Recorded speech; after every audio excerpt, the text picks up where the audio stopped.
उत्तर प्रदेश के मुख्यमंत्री आदित्यनाथ योगी का कल सिवान के रघुनाथपुर में आगमन हुआ था और आपको बताया दे कि कल 31 अक्टूबर और 31 अक्टूबर को भी सिवान सदर के ऐतिहासिक जो गांधी मैदान है उसमें भी उनका आगमन होने वाला है। और देखिए आपको बता दें कि जब से आदित्यनाथ योगी का जब से सिवान में आगमन हुआ कल लगातार बयानबाजी का दौर चल रहा है। देखिए अभी इसी बीच अभी हमारे साथ बातचीत करने के लिए जुड़े हैं राष्ट्रीय जनता दल के जिला प्रवक्ता रविंद्र यादव उर्फ गब्बर यादव। हालांकि इनसे भी बातचीत करेंगे और इनसे भी सवाल होगा क्योंकि जब से योगी आदित्यनाथ आए हैं सिवान में लगातार महागठबंधन पे बहुत सारे सवाल लगा रहे हैं और ये भी बता रहे कि यह अपराधियों की पार्टी है। तमाम विषयों पर इनसे चर्चा करेंगे। बहुत बहुत सबसे पहले स्वागत है आपका। आपके चैनल को भी स्वागत है।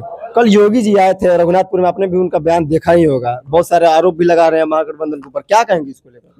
नहीं, योगी जी का अब जो सोच है, आज जो उनका विजन है वो अब बिहार की जनता पसंद नहीं करती है और मुझे लगता है कि उत्तर प्रदेश की भी जनता पसंद नहीं कर रही है। इसलिए वो जो आए थे रघुनाथपुर में जो बयान दिए, मेरे इंडिया गठबंधन के प्रत्याशी के बारे में झूठ सच बता रहे थे, लेकिन अपने प्रत्याशी के बारे में तो कुछ नहीं कहे। अभी जो उनका प्रत्याशी एनडीए का है जीसू सिंह उर्फ विकास सिंह, वो तो लड़की भगा कर शादी किए थे। उनका ये कैरेक्टर है, ये लड़की भगा कर शादी की है जीसू सिंह जी, उनका ये कैरेक्टर है। मैं ही नहीं जानता हूँ, पूरे सिवान जिला के लोग जानते हैं। तो उनको भी बताना चाहिए नो कि एनडीए प्रत्याशी जो है कभी रघुनाथपुर नहीं गया होगा, रघुनाथपुर बाजार में कभी जीसू सिंह नहीं गए होंगे। कुछ लोग तो उनको गैस चोर भी कहता है, जीसू सिंह को तो गैस कम देते थे लोगों को। इसीलिए उनके बारे में नहीं बताएं कि गैस चोर प्रत्याशी है, लड़की भगा कर लेकर शादी किया है, लफंदर है ये, तो उनके बारे में भी बताना चाहिए। अच्छा, तो कल योगी जी आ रहे हैं सिवान के ऐतिहासिक गांधी मैदान में, कल उनका आगमन होने वाला है, कल वो भी फिर पहुंचेंगे, बयान भी देंगे, क्या लग रहा है इसको लेकर? देखिए वो आएंगे फिर झूठ साथ बोलेंगे, लेकिन जनता उनके बहकावे में नहीं आने वाली है, क्योंकि जिनके लिए आ रहे हैं वो मंगल पांडे के लिए आ रहे हैं। बिहार के स्वास्थ्य मंत्री, एक दूगो और प्रभार भी था इनको, दूगो मंत्रालय का, ये लोग बहुत बड़ा घोटाला किया है। इनके ऊपर भी पटना के कोतवाली थाना में कांड संख्या 516 2013 का घटना है। 2013 की घटना? हाँ, चोली फाड़ने का और प्रयास करना, सील तोड़ने का प्रयास करना, उसमें एफआईआर है। किनके ऊपर एफआईआर है? माननीय मंत्री जी के ऊपर है, मंगल पांडे जी के ऊपर।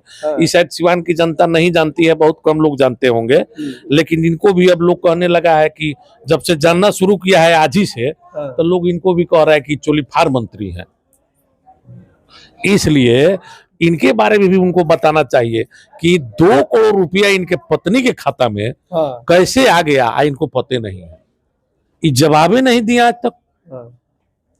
सिवान हॉस्पिटल में 45 लाख का दावा कैसे सड़ गया, सिवान के आम जनता के लिए आया था, उसका भी जवाब नहीं दिए अभी तक।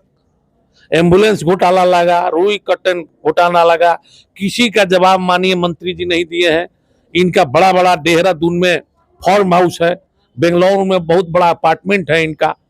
ये करोड़ों रुपया लूटे हैं बिहार सरकार से। अच्छा, उनके ऊपर घोटाला का आरोप लगा रहे हैं, लूटने का आरोप लगा रहे हैं, लेकिन वहीं पर एनडीए के लोग बताते हैं कि सिवान का बेटा है, सिवान के लाल है। ये कहाँ सिवान में कभी रहे हैं?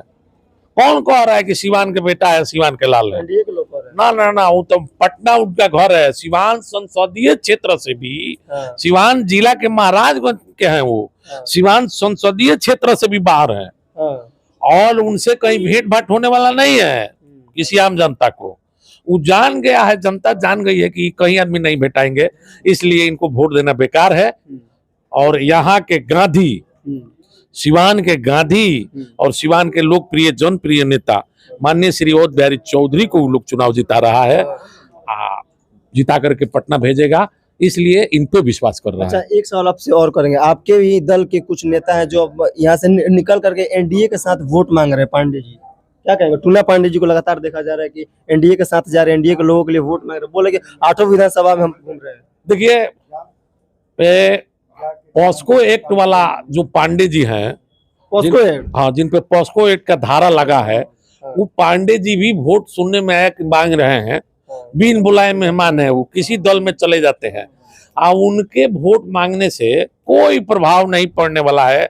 वो इसलिए मांग रहे हैं कि इसको गोपालगंज बनाना चाहते हैं। देखिए कल पपौर है, बड़का गांव है पपौर के बगल में, वहां एक पांडे जी का बेटा है, वो कुशवाहा के चाकू मार के मर्डर कर दिया। तो ये सभी लोग मिल करके गोपालगंज बनाना चाहता है सिवान को, लेकिन सिवान गोपालगंज नहीं बनेगा। ये सतीश पांडे का यहाँ नहीं चलने वाला है सिवान में। तो फिर किसका चलेगा सिवान में? सिवान में आम जनता के चलेगा। माननीय श्री राउत बिहारी चौधरी जी हैं, उसामा बाबू लड़ रहे हैं नए विजन के साथ, ये सारे इंडिया गठबंधन के नेता यहाँ जीत रहे हैं 8 सीट, इनका चलेगा, सिवान की जनता के चलेगा।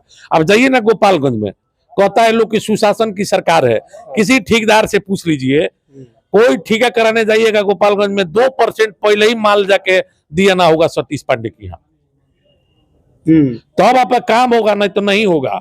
तो ये लोग यही चाह रहे हैं मिलजुल कर बनाना, लेकिन सिवान की जनता बहुत चतुर चालाक है। ये डॉक्टर राजेंद्र प्रसाद की धरती है, देश के प्रथम राष्ट्रपति, हिंदू मुस्लिम एकता के प्रतीक मौलाना मजरूल हक साहब का धरती है, इसलिए यहाँ नहीं चलेगा ये पास्को एक्ट वाले पांडे जी का, इसलिए यहाँ जनता तैयार है।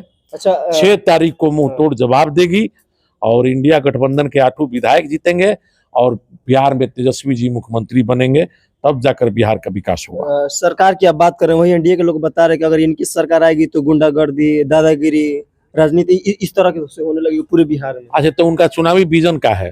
विकास, वो लोग बता रहे कि हम लोग विकास है, विकास अरे तो विकास की बात तो हम लोग कर रहे हैं, वो लोग भी कि हमारी सरकार बनेगी तो हर घर को रोजगार देंगे, 2500 रुपया महिलाओं के खाते में जाएगा, 500 के सिलेंडर देंगे, 200 यूनिट बिजली फ्री देंगे। विकास की विजन के साथ तो हम लोग उतरे हैं, और वो लोग उतरा है पुराना 20 साल विजन लेके।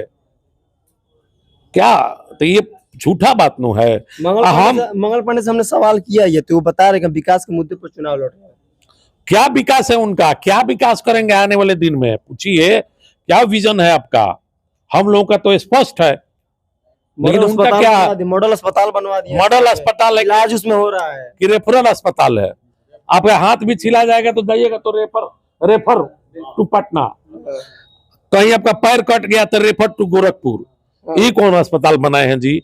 जिस समय उस अस्पताल में पानी का सुविधा नहीं था, उस समय हमारे गार्जियन माननीय श्री राउत बिहारी चौधरी ने बहुत बड़ा टंकी बनवाने का काम किया पानी का, और कितना फंड इन्होंने स्वास्थ्य विभाग को अस्पताल में दिया। शिक्षा के क्षेत्र में दरोगा महाविद्यालय बनवाने का काम किया, रोड का जाल बिछवा दिया इन्होंने, जहां कच्ची था वहां ईटकरण करा के, पिच करा के, चौड़ीकरण करा के, करोड़ों का। सिवान में सबसे बड़ा एगो नहीं था दाह 100 वाला सौदागिरी, इन्होंने कई करोड़ दे करके वो भी बनवाने का काम किया, वो भी बन रहा है। तो विकास का काम जनता के प्रति तत्पर रहते हैं ये माननीय श्री राउत बिहारी चौधरी जी। अंतिम सवाल, सुशासन की सरकार में, डबल इंजन की सरकार में एसआई की हत्या हो जाना गला रेत कर, क्या मानते हैं इसको आप? अरे भैया, ये तो थाने के दरोगा एसआई की गला रेत कर हत्या कर दी गई, वो भी इतना फोर्स आया है जिला में, उसके बावजूद कल चाकू मारकर हत्या कर दी गई। इधर लाली यादव को सरेआम गोली मारकर हत्या कर दिया गया। 42 को यादव की हत्या 15 दिन में हो गया छपरा, सिवान, गोपालगंज में। तो ये भारतीय जनता पार्टी के लोग करवा रहा है यादव की हत्या, तो ये लोग करवा रहा है नो, कि यादव चुनाव में मानता नहीं है, मजबूती के साथ जाके वोट दे देता है, तो इसीलिए दहशत बना रहा है। अभी तो मंगल पांडे जी के लोग कह रहे हैं कि मंत्री जी का सब प्रशासन जिला में आया हुआ है, इसीलिए घबराने की जरूरत नहीं है। तो मैं सिवान प्रशासन से भी आग्रह करूंगा कि इस कलंक से बचना है और निष्पक्ष चुनाव कराना है, ताकि जनता में आपका विश्वास बने रहे। चलिए, बहुत बहुत धन्यवाद जुड़ने के लिए। चलिए, रविंद्र यादव, गब्बर यादव थे हालांकि हमारी इनसे बातचीत हुई। फिलहाल आप सबका क्या कुछ प्रतिक्रिया है, कमेंट बॉक्स में अपनी राय जरूर बताएं।